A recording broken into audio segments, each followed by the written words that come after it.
Hi, I'm Regine Marie S. Makite, a Visayas second-year student, 21 years old, and I do believe in a Bible verse of Psalm chapter 37 verse 5 that God has a reason for allowing things to happen. We may never understand His wisdom, but we simply have to trust His will because everything happens for a reason. So, here is the problem. Pen and Paper Company began operations on January 1, 2020. Authorized were 100,000 ordinary shares of 100 peso par value and 50,000 cumulative preference shares of 10% 100 peso par value required.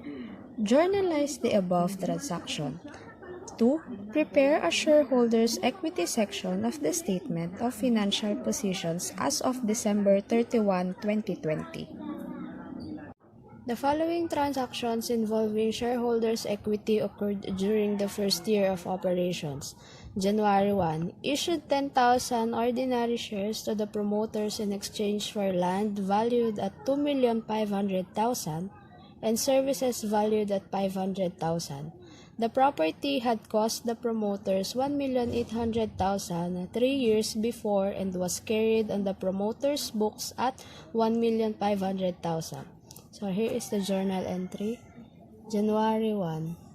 Debit land for 2,500,000.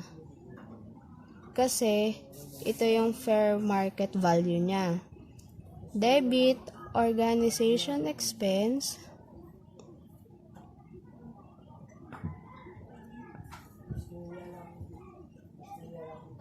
for 500,000 for services and credit ordinary share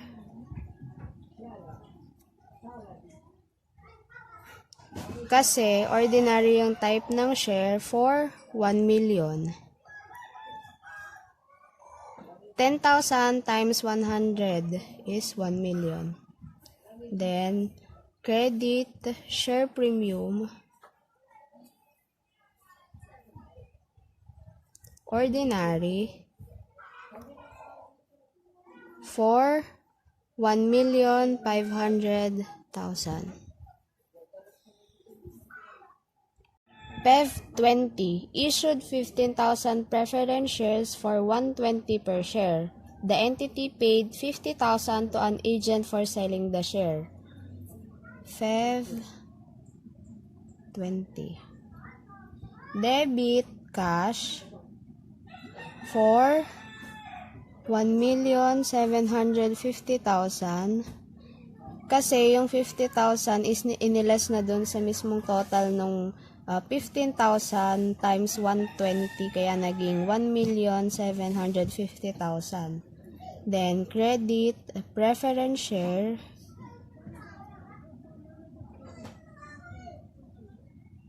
for 1,500,000. 15,000 times 100 is 1,500,000. Then credit share premium preference for 300,000. March 10, sold 25,000 ordinary shares for 260 per share. Issue cost amounted to 200,000. March 10. Debit cash for 6,300,000. Kasi yung 200,000 na issue cost is iniles na siya dun sa mismong total ng cash. Then credit ordinary share for 2,500,000. Kasi 25,000 times 100 is 2,500,000. Then credit share premium ordinary for 3,800,000.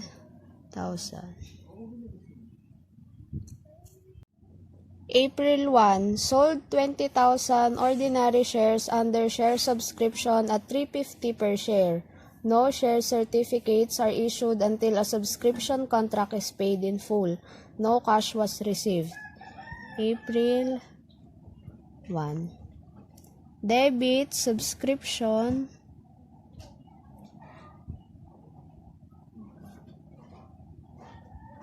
receivable for 7 million.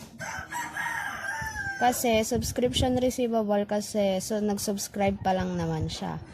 And then credit subscribe share for 2 million. Then 20,000 times 100 is 2 million. Then credit share premium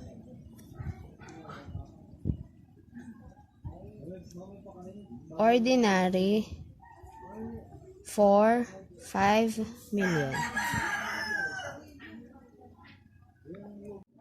April 8, reacquire 5,000 ordinary shares at 300 per share. April 8. Debit a treasury share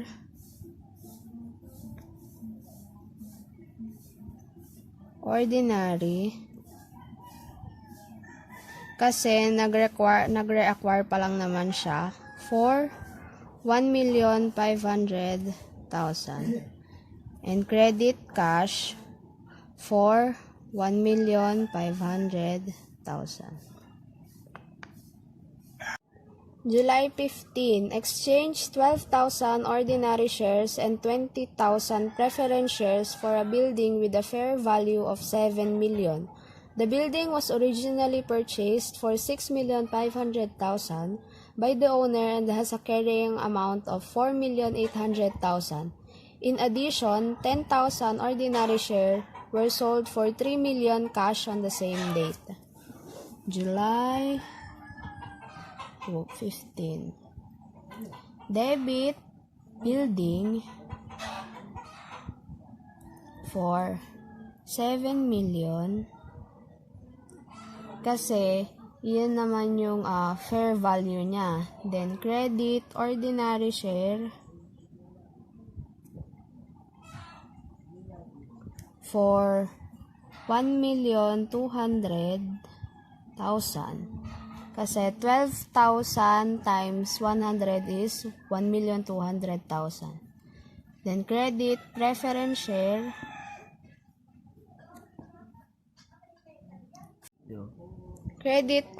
share for 2 million.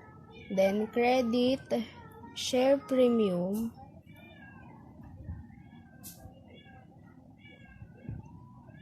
ordinary for 1,425,000. Then share premium preference for 2,375,000. Since noong July 15, nagkaroon ng addition na 10,000 ordinary share na ibinenta, magkakaroon uli ng transaction. Debit cash for 3 million and credit ordinary share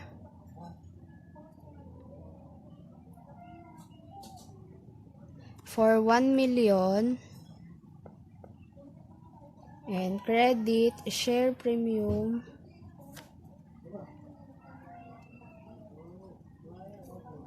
ordinary for 2 million. July 20, declare a 2 peso per share cash dividends payable on September 21. July 20. Debit retained earnings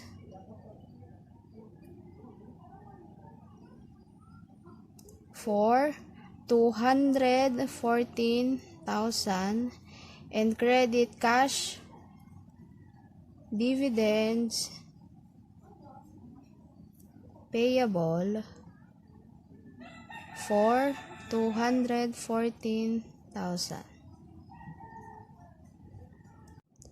August 1, receive payments on full for half of the share subscriptions and partial payments on the rest of subscriptions. Total cash received was 4,500,000. Share certificates were issued for the subscription paid in full. August 1. Debit cash for 4,500,000 and nagiging credit na yung subscription receivable kasi nabayaran na siya for 4,500,000. Since na-issue na yung share na sinubscribe, magkakaroon ng entry na debit, subscribe, ordinary share for 1 million and credit ordinary share for 1 million. August 5, reissue 2,800 treasury share at 285 per share. August 5. Debit cash for 798,000. Kasi 2,800 times 285. And credit treasury share for 840,000. 2,800 times 300 is 840. Pero hindi siya balanse kaya magkakaroon ng entry na retained earnings debit for 42,000. September 1, paid the cash dividends. Debit cash dividends payable for 214,000 and credit cash for 214,000. Ito ay yung entry nung July 20.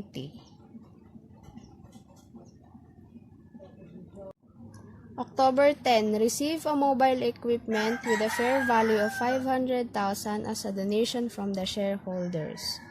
October 10. Debit mobile equipment for 500,000 and credit donated capital since nanggaling siya sa shareholders for 500,000. November 8, declare a 2-for-5 share split for ordinary share. Since a share split siya, wala siyang entry, kaya ang ilalagay lang ay memo entry.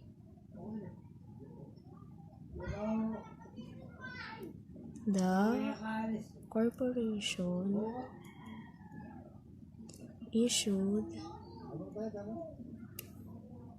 192,500 new ordinary share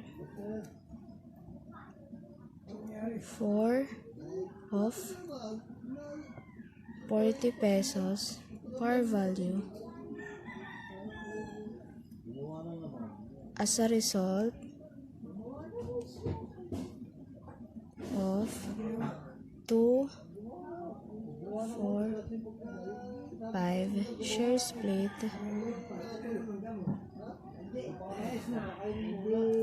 for 77,000 ordinary share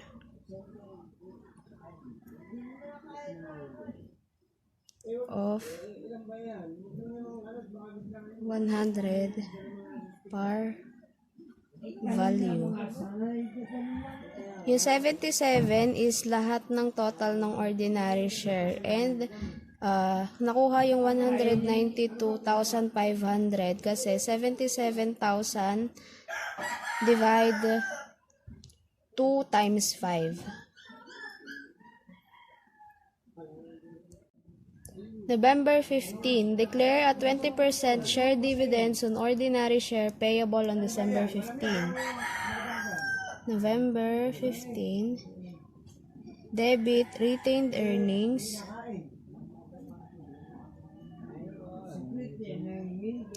for 1,496,000 and credit stock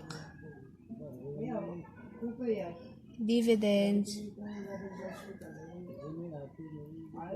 payable for 1,496,000. December 1, reissue the remaining treasury share at cost. December 1. Debit cash for 660,000 kasi 2,200 na lang yung natitirang treasury share, and credit a treasury share for 660,000. December 15, distribute the share dividends. December 15. Debit stock dividends payable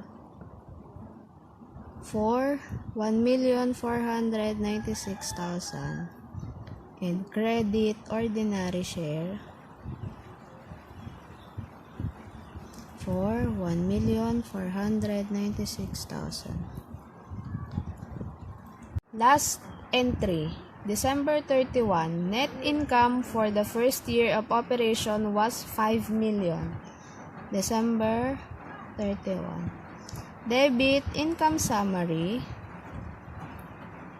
since income siya, for 5 million, and credit retained earnings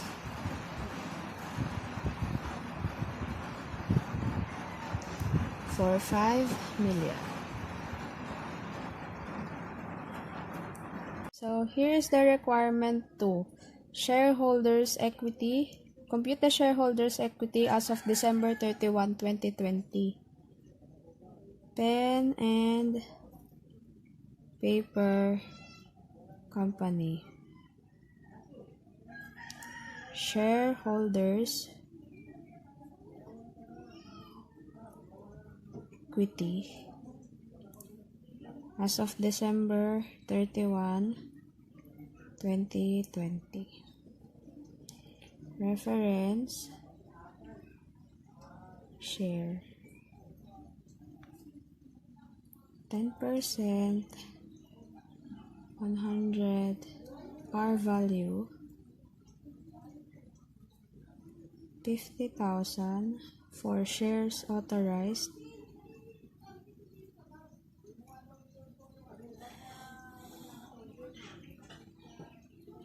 35,000 share issued and outstanding, worth 3,500,000. Ordinary share 40 pesos par value, 250,000 shares was authorized,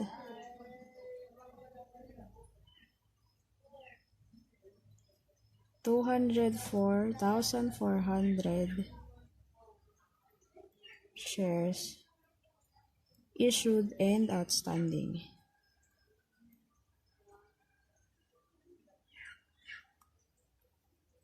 worth 8,196,000.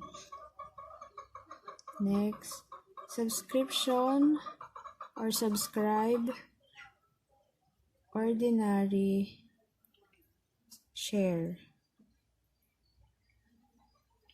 worth 1 million.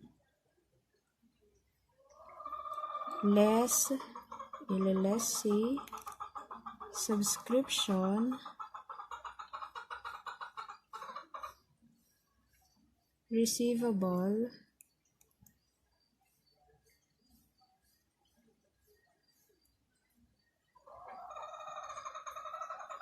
worth 2,500,000. Magiging total niya is 1,500,000. Then share premium ordinary worth 14,225,000. Share premium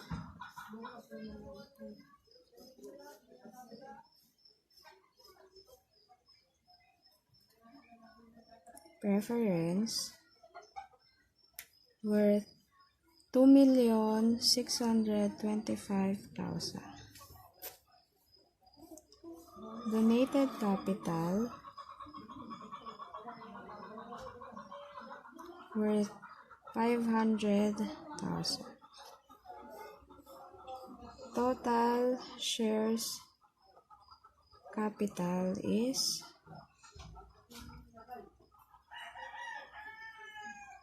27,546,000. Retained earnings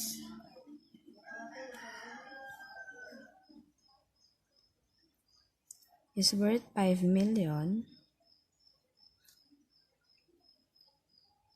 The net income less cash dividends paid worth 214,000. Less than say loss on the issuance of share worth 42,000. Stock dividends distributed worth 1,496,000. Ang total niya is 1,752,000. Total retained earnings is 3,248,000.